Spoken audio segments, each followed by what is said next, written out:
local history, local culture, local events, your community.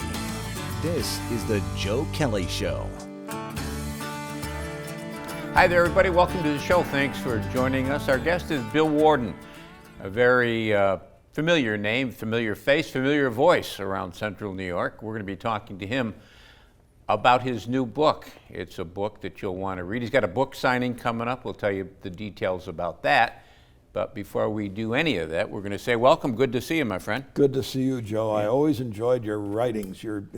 I'm taking you back a few years, but how I used to love your newspaper column. Thank you. I'll tell you the truth, I didn't know you were local. I thought this was a national columnist when I first started reading them. Well, that's awful kind of you to say. I enjoyed them. Congratulations on your book. Thank you. And I have a copy of it in front of me, A Kansas Love Story. And it's about, a lot of it is about your late wife. It is. When did she pass? She died Christmas Day, 2021, this past Christmas Day. So, at home, she was at home with us.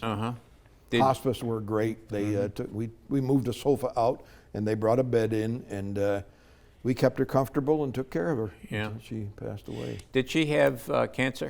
She was diagnosed with metastatic breast cancer in 2008. And after about 2 years of, maybe a year and a half of radiation and chemo, we thought we had it taken care of.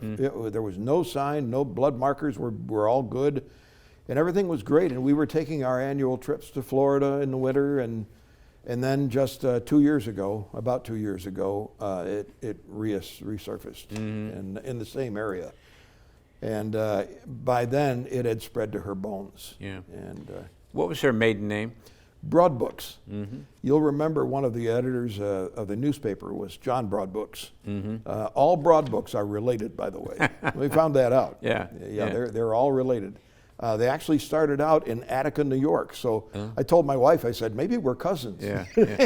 And she's from Kansas. She's from Kansas. She was born in Wichita, grew up in a little town north of Wichita called McPherson. And she loved McPherson. It's a sweet little town with, Andy Griffith type town. And you're originally from Herkimer, correct? I was born in Herkimer, in the Herkimer Hospital, which is now a nursing home. Yeah. And how did the two of you meet? Well, I was in the Air Force. My life was really not going much of anywhere here at the time. I was just out of high school. I didn't want to go to college. I did have an aspiration to be in television. I really wanted television. And my folks even sent me down to the Today Show in New York, and I stood outside the window and waved, and I was 12 years old. The biggest thing about that struck me is the whole set, the Today Show set, was not in color, because there was no color. Right. So in those days, they had everything in two-tone gray, because certain colors didn't register well on camera. So anyway,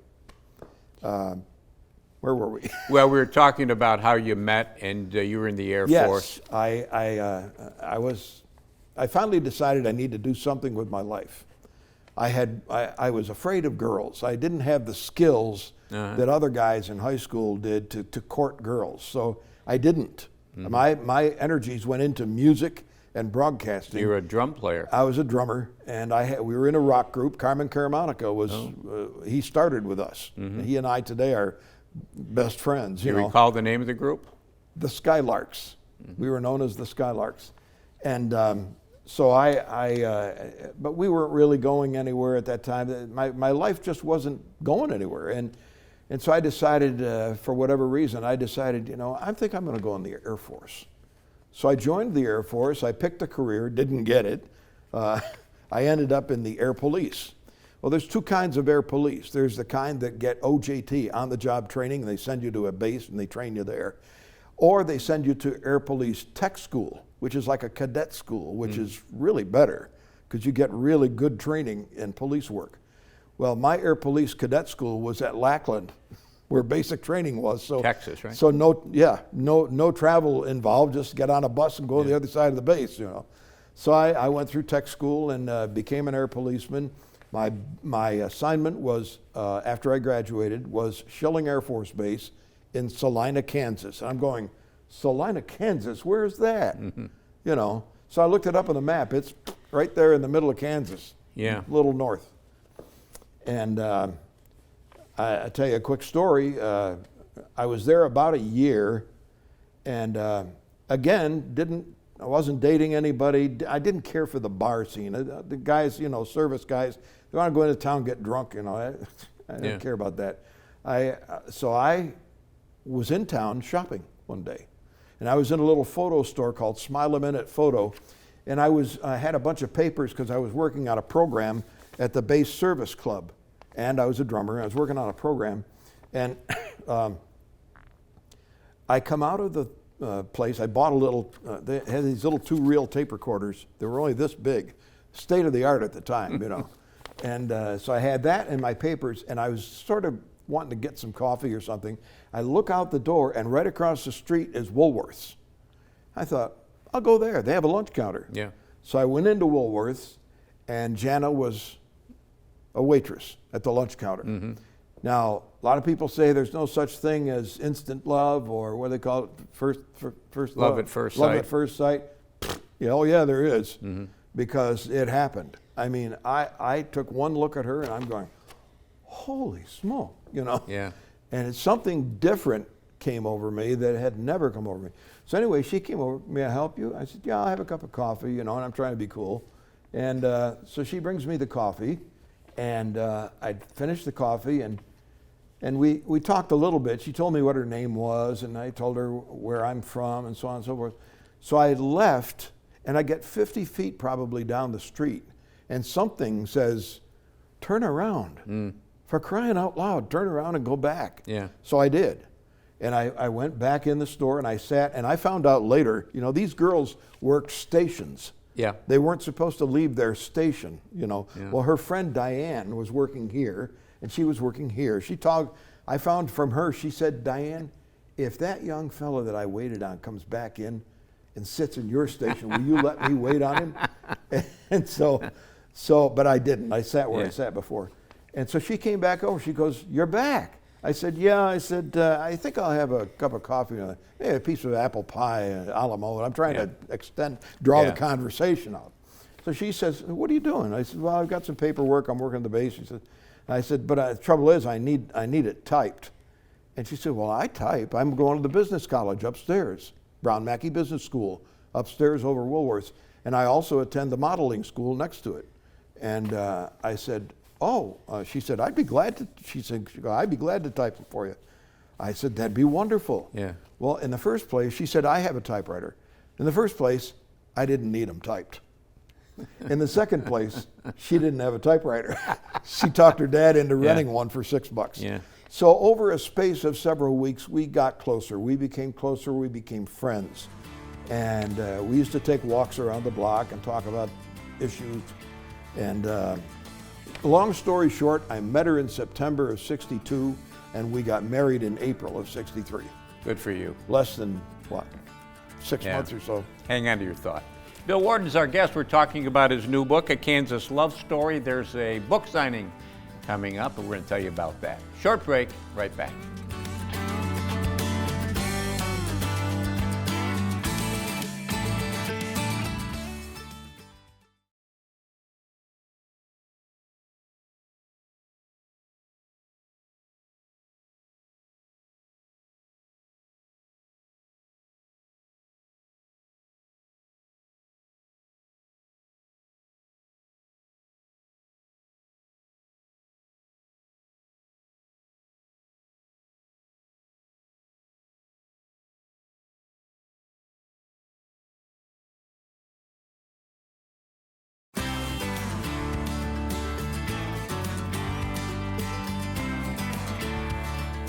And welcome back, everybody. Thanks for sticking with us. Bill Worden's our guest. Bill, 50 years in the broadcast business, radio and TV, 35 of them across the road at WKTV. Most of those were as the main anchor, right, Bill? Yes. Yeah. Yep. And worked with some names that we were talking during one of the breaks, and Lyle Bolesley and Jerry Fiore and Ed Whitaker. Boy, some iconic names. Talking about iconic names, you've got a book signing coming up at Big Apple Music. Yes. When is it? It is coming up Saturday, July 30th Okay. at 1 p.m. We'll begin at 1 p.m. And we're really hoping for a good turnout. We will have books to sell as well. But if you have already bought a book and you want to bring it in, we are offering a discount on that day for those books that we're selling. All right. The books will be $10. Right now on the internet, they're $14.99. We're going to discount it to $10 just for that day and for the book signing. And for those that don't want to or can't get to Big Apple, they can get them online? Yes. Okay. And it's also available now on Kindle. Somebody wrote in on the internet somewhere along the way and said, "When I do Kindle, when can you put it on Kindle?" Well, my editor took care of that. She got it on Kindle now. So. And you were telling me before the show, Bill, that the book's been doing well so far. It just came out. It's doing very well, for an unknown author. Yeah. And because we talk, on Amazon, you're talking about a national, actually global scale. So many of these people don't know who I am. Mm-hmm. Some people in Wichita might remember me, but it's been 40 years since I was on the air there. How'd you get from Wichita, where you went on the air in Wichita? Yes. On what station was that? KTVH. And how long? It's KWCH now. And how long were you on the air there? I was on the air there twice. I was on the air there for the first time about 5 years, 6 years. Mm-hmm. And the second time I was on for about 3 years. And how'd you get back to Utica? There's a long story about that. I can try and shorten it for you. The book contains a lot of joy. It also contains some tragedy. Mm-hmm. My wife and I had a wonderful marriage. We had 4 beautiful children. But by the time the third child was born, our marriage was in trouble, caused by me. I was a nightclub musician. Mm-hmm. I was part of the Lou Palmer Trio. Oh, I remember that Lou name. Palmer and Artie Zito and me, and the Zito, of course, Zito name here in Utica. Big name. Torrey Zito was Tony Bennett's arranger for many years and went on to score for films. Without going into a lot of details, and I don't in the book, but I have to tell the story that I got into the nightclub life and got lost and started drinking and started seeing a woman. And everybody who's watching Bill Worden now and thinks I was a pillar of something, you need to know that life is full of temptations and bad stuff. We live in a fallen world, and that's why there's so much trouble and wars and everything else. And without preaching to you a whole lot, I will tell you that my wife and my 3 children, I took them to Syracuse at some given point while I was still at WRUN, took them to Syracuse, put them on a plane, and sent them back to McPherson, Kansas. Can you imagine the heart of this young girl broken, and then her parents having to be encumbered now with their daughter and 3 children now? And all of this I brought on these people myself. It was my fault. But you got it back. I got it back, and when I got it back, it was amazing. When that airliner lifted off the ground in Syracuse, something snapped in me like a giant timber. I couldn't believe it. And I said, what have I done? Yeah. What am I doing? This is crazy. Excuse me. Yeah. So I said, look, I got to get some help, and I found a pastor, and I spoke with him, and he prayed with me, and he said, look, Bill, I can't promise you she'll take you back. He said, but I can promise you this, there's a chance that she will. So I called her. Her mother said, Bill, I don't know if she'll talk to you. She's been hurt very badly. I said, I know. I said, listen, I will do anything, go anywhere to win her back. I said, for the rest of my life, and I did. How long were you apart? We were apart only, she flew out there. It was like an instant thing. I mean, we were apart a week, 3 or 4 days, not much. Long enough for me to prepare, because Janice said I could come out, but I'm never coming back there, Utica. And I know what your question is going to be. Well, then why did you come back? Well, that's in the book too. But Okay. Are those her rings that you have around these your are neck? her wedding rings. Yes, these are her wedding bands. And when she was in her final stages, the last couple of days, she didn't have a lot of hair, you know. Yeah. Chemo. She had like a brush cut, and she used to love me to rub her hair. Yeah. She said that felt good, so I would rub her hair and I would tell her I love her, and Yeah. How long during her passing did you decide to write the book, or did you make that decision before her passing? I started the book about 2 years ago, and I told her, I says, you know, everybody's been asking me to write a book. I said, I guess I'm just going to write my memoir. And Carmen Caramanica has been working on a memoir of his own. I hope I didn't let the cat out of the bag here, but he's been working on one of his own. And so that sort of, you know, I decided, you know, I guess that's what I'll do. I'll just tell my story. Yeah. And that's what it is. And it became our story. And I said, like I said in the book, my life really did not begin when I was born. My life began when I met her. And our marriage was so good that it didn't take very long for me to prove to her that I would never, ever hurt her again. How did you write the book? Longhand, on a computer? How do you write? Computer, typed it, yeah. And this is your first book. It is my first, yeah. Did you find the writing process difficult? I didn't, well, because we're writers. You and I are, basically, you know, I was in a different medium, but, you know, I spent my whole day writing. So we become wordsmiths, and yeah.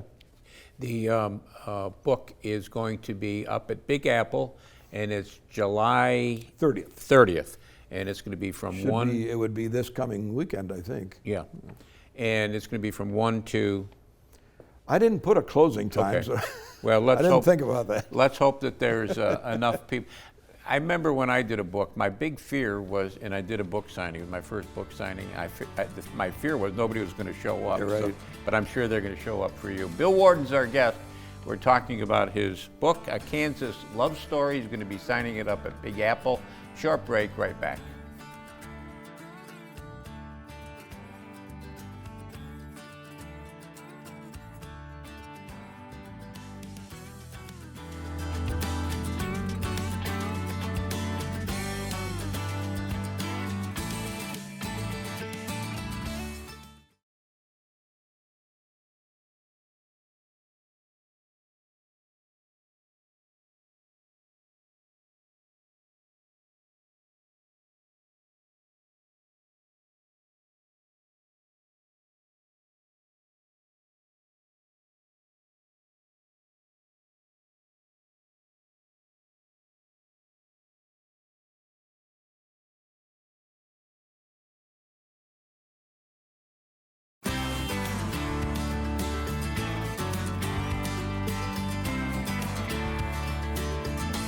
And welcome back, everybody. Thanks for sticking with us. Bill Worden's our guest. Bill, all those years at WKTV as their main anchor, and before that, other TV stations out west, and WRUN and WBVM radio. Did I get all those?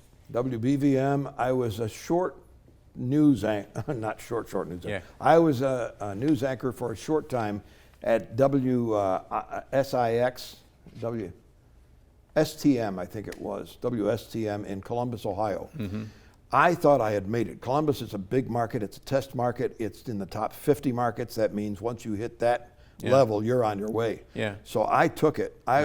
Against warnings from my friends at KTVH in Wichita that this is owned by the Taft Broadcasting Company.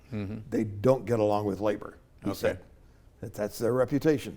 Well, they were right. And I was very naive. I should have made a few phone calls before I accepted the job, but I took it, and within a month we were out on strike. And here I am walking the picket line in this big job that I hope to, you know, whatever.